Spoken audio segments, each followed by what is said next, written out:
So we started tracking it. Abe was pretty worried he got in the water. This was his last stand. Looks like he stopped right here on this ledge for a little bit and he bailed. We can see bounce marks all the way to the bottom down there. I think he had so much momentum, it kicked him out in those rapids. I shot the biggest bear of my life the same day as I lost the biggest bear that I've ever shot. It'll be a hunt that I'll remember forever. It was kind of a bugger getting down there. It's the old forest growth, a lot of moss, down timber, rotted logs. We got about halfway down the hill and Billy spots a bear. Billy's sizing him up, see if he's good enough to shoot or not. Billy, he got a good look at her. It was a sow, and we opted not to shoot. In the exact same spot where Jeremy had shot the day before, and in the same clear cut, there was this black boar. These guys quickly sized him up, and they said, "This is the bear you really need to shoot."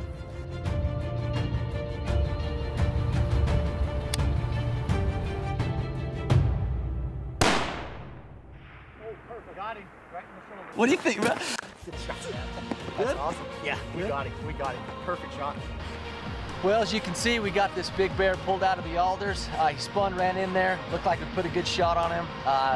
Longest shot of my life, and no doubt the biggest bear of my life. So thanks to Big Boar Outfitters, and what a stud. We're having a great time up here.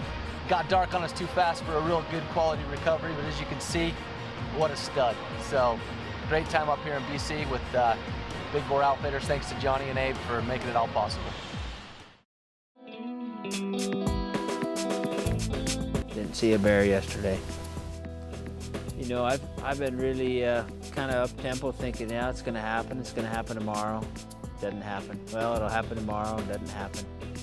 And here we are, kind of the evening of our last day. I don't know, hopefully we can get it done. Been glassing for about 7 hours straight. Haven't seen a bear all day. Billy's kind of put out. He thought we had a slam dunk. He'd seen a bunch of bears before we got here.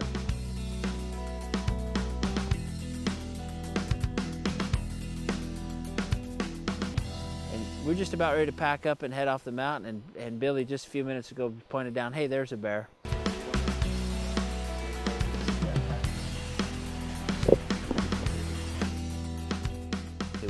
We can't get a shot from here. It's like 1,500 yards. It's just too far. Jumped on the quads and just hauled down there. We stopped 400 or 500 yards short just to, you know, kill the engines and walk up the road, see if we couldn't get closer. We're about 300 or 400 yards away from our last signal. We're just gonna kind of mosey up the road. We got the wind right. Kind of walked around and checked all the spots we could to see if we could look over the edges. Chasing black bears, hunting black bears is something that really excites me. You know, I still get pretty excited to hunt elk or mule deer, but there's nothing like being up in the mountains, spot and stalk for black bear. We got about an hour of glass and light left. And we're just hoping for the big one to come out.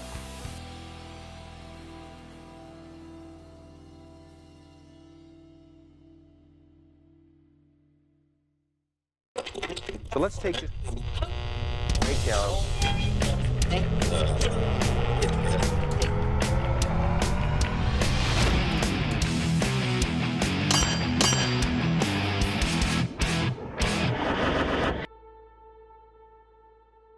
Well, after recovering my bear the day before in the dark, Abe was nice to us and let us catch a little more sleep than usual.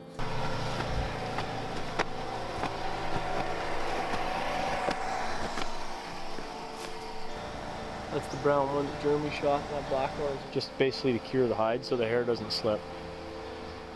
Abe's done so much time scouting and preparing for his clients to come in here that he had a good idea where a good boar was going to be. And we went to a whole new area. It was downriver quite a ways. We went up to some other logging cuts a little bit different than we had been on. You know, depending on what's going on with the bears, we just hunt a little differently. So, you know, we like to capitalize when we kind of got the scouting done ahead of time. Weather conditions got a little more windy.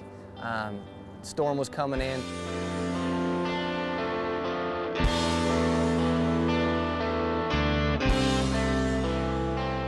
Abe's pointed out to us that you kind of know when a bear's working an area. If you see this grass here below me, you can see that this top part is just torn off. Unlike a deer or an elk or a moose, they'll kind of nibble on the grass. You can see that some of this is just sheared off and torn up, and then some's left untouched. And he says it's an indication that there's some bears using this area. So that's why we're going to set up here and watch for a little bit. Use your spotter and look in those cuts up there too, because we can set up on those if we need to too. Okay.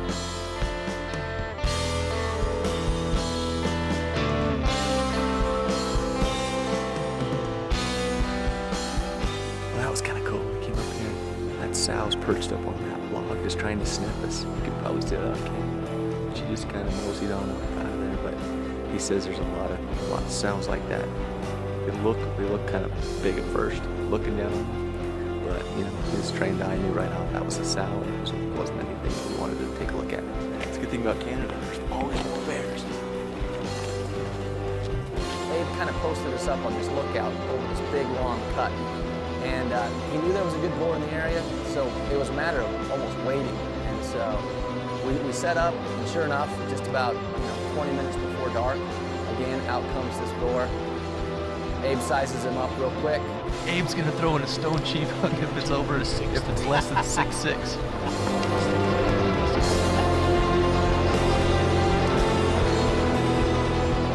It was a really steep angle. You got to be really sure of your rest and the wind and all the things that go into making a shot like that. This is about a 485-yard line of sight shot. What if he got his other gun and just took a shot? There he is. Come on, you got clear up that time.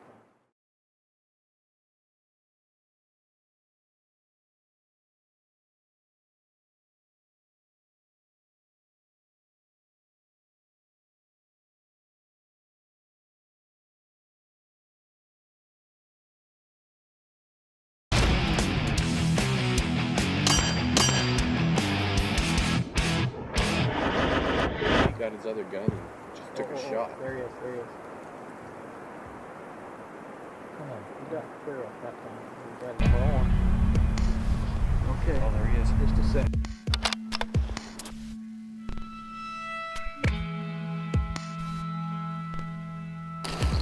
I'd still give it a minute. I think you'd be all right with that call.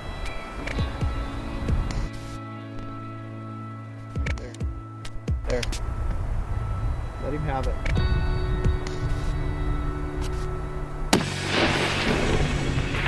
Hit him again. Wait. Yep.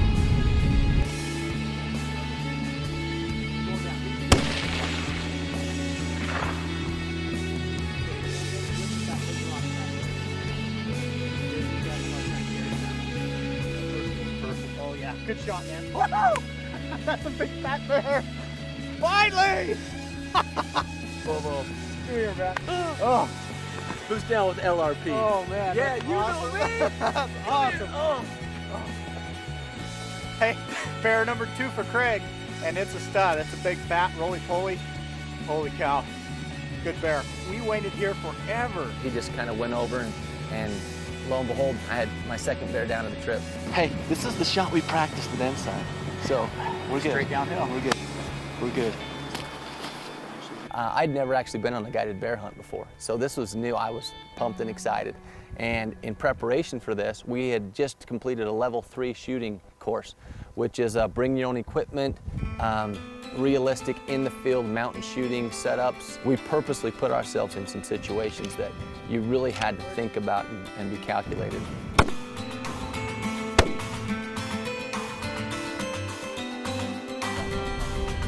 Yeah, 3 minutes.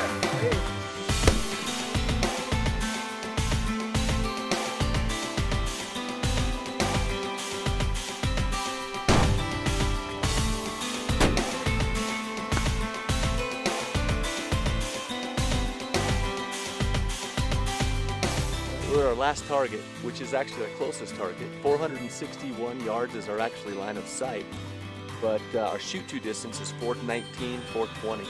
So it's greater than a 20-degree angle. We're gonna set up right here on this ridge.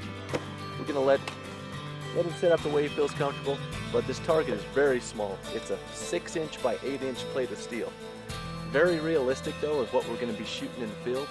This is how it probably was going to happen this fall from this spot. So if he can make this shot, we got meat in the pot. We're 1 mile an hour, so I wouldn't even worry about that. I had seen and experienced, shooters come and go through my station, and I'd seen the effect of the majority of them missed, shot high. I love this shot. Yeah. Shooter ready. Spotter ready.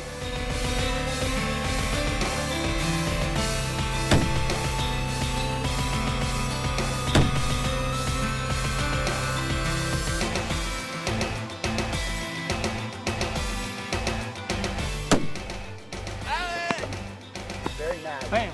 Very nice. We're eating dinner tonight, boys. Good shot, boy.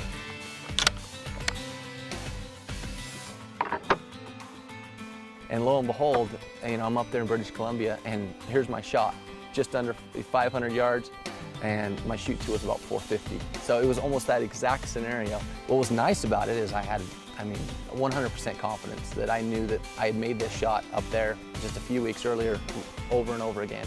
And so it was just a matter of waiting for the bear to make the right position, turn broadside.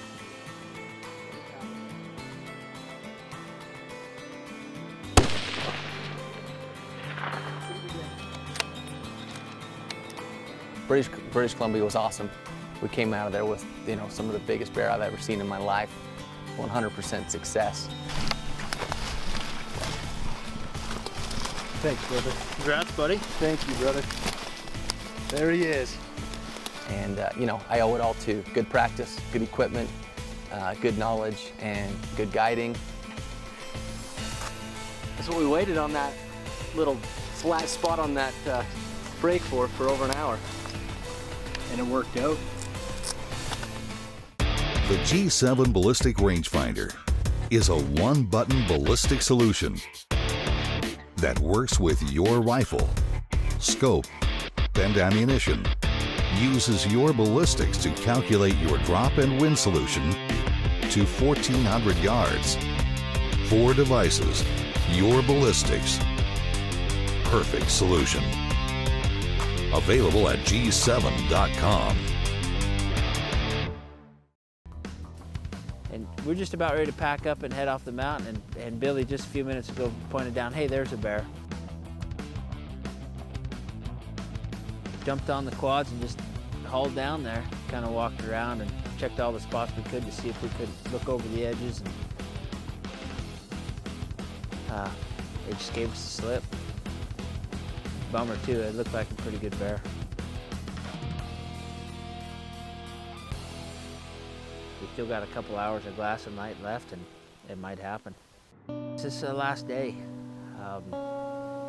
You don't want the hunt to end. You want it to keep going, and passing on a few bears early, a guy might sit back and regret it just a little. And we had an opportunity at some bears that weren't quite what we were looking for. We were looking for a 7-foot plus bear. We've got on some bears that might have been 7 feet, probably not quite. And so we decided to pass. I mean, we came here to kill a trophy bear, and that's what we set out to do. It's really nice to hunt with someone that's after the same type of trophy that you are. Billy, he didn't want us just to fill out and get out of his hair. He wanted us to take the biggest bear home that we could find. Hey, it would be nice to have some, a hide packed in salt ready to go home, but there's no regrets. Yeah, that's hunting.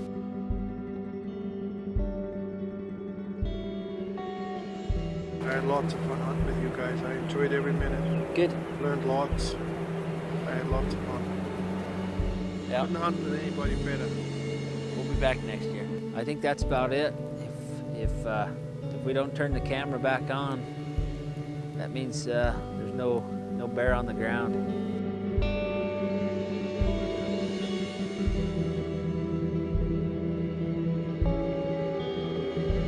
Hunting apparel for long-range pursuit provided by Sitka and Kenetrek Boots of Montana.